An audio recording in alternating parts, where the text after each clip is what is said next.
Do you want to know how to build sentences correctly with conjunctions? Well, keep watching and I'll show you. In the last video about creating sentences, we talked about getting your child to think in terms of sentences so they could be better at writing it down and have their writing more understandable and more coherent. In this video, I want to talk about the details of English grammar in creating a sentence, from a simple sentence to a more complicated one. Teachers often talk about scaffolding a story. That's the key elements noted down to help you write a story. Well, let's think of this in terms of scaffolding a basic sentence. So we want to get the key grammar that helps us write a sentence. Now, there's a little bit of a dilemma, because English grammar is quite a complicated subject, and we're aiming at young and early learners of grammar, so we don't want to be overcomplicated. We want to just get it right so that they can be correct in what they're writing, and we don't want to be so complicated that we're trying to reach a degree level. So let's have a look right at the beginning at a simple basic sentence. What's the scaffolding, the grammatical terms for a basic sentence, or what's called a simple sentence? A simple sentence is essentially a clause. So this is a group of words that have a single meaning. It's actually an independent clause because it can stand on its own. It's an independent thought. To mean anything, that independent clause would have to have a subject, which is more likely to be a noun, and a verb, a doing word. So something doing something. We could say, the cat sat.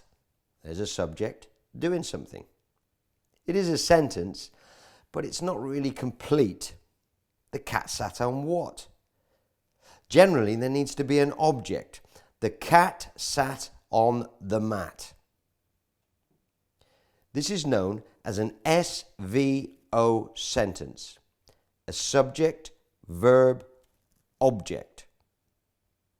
SVO. It's true that you could have a single word sentence like go or stop. These are verbs on their own. Authors often use these to grab attention when they're writing. But these sentences would need an implied subject, a simple sentence before it to give it the subject. Single word sentences are known as minor sentences, but let's just leave those for a minute. Let's look at some other SVO sentences just to get the hang of things.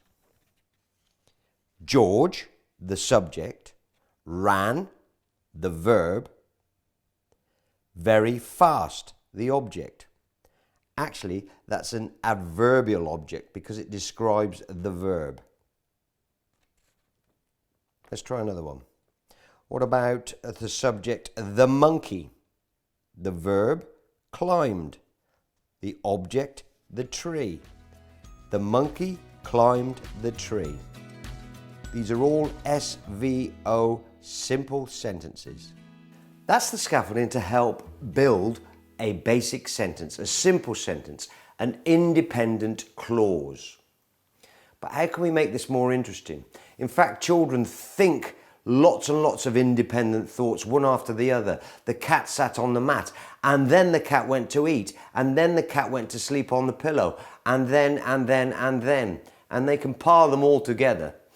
But what we want to do is make them think clearly so they can write a decent sentence.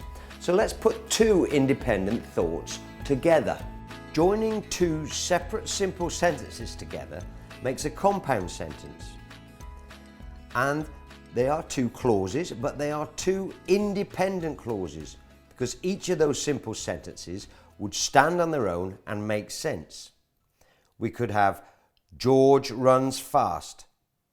Sam runs faster. There might be a relationship between these two sentences. So we can join them with what's called a coordinating conjunction. Let's use but in this case.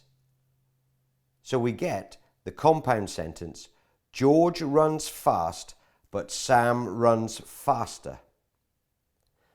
Let's try another.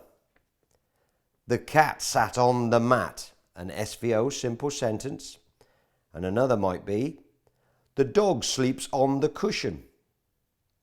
The coordinating conjunction, and. So we get, the cat sat on the mat and the dog sleeps on the cushion. Let's try one more. I listen to the teacher. I can learn quickly. Let's use the coordinating conjunction, so. And we get, I listen to the teacher so I can learn quickly. Oh, that's true. There's something worth remembering and learning here, that there are only 7 possible coordinating conjunctions. Use the acronym FANBOYS, FANBOYS,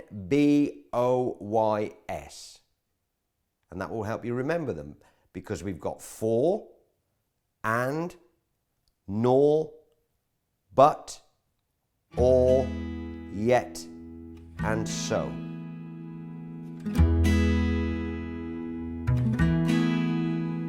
What about if we just want to make a single thought, a single simple sentence more interesting?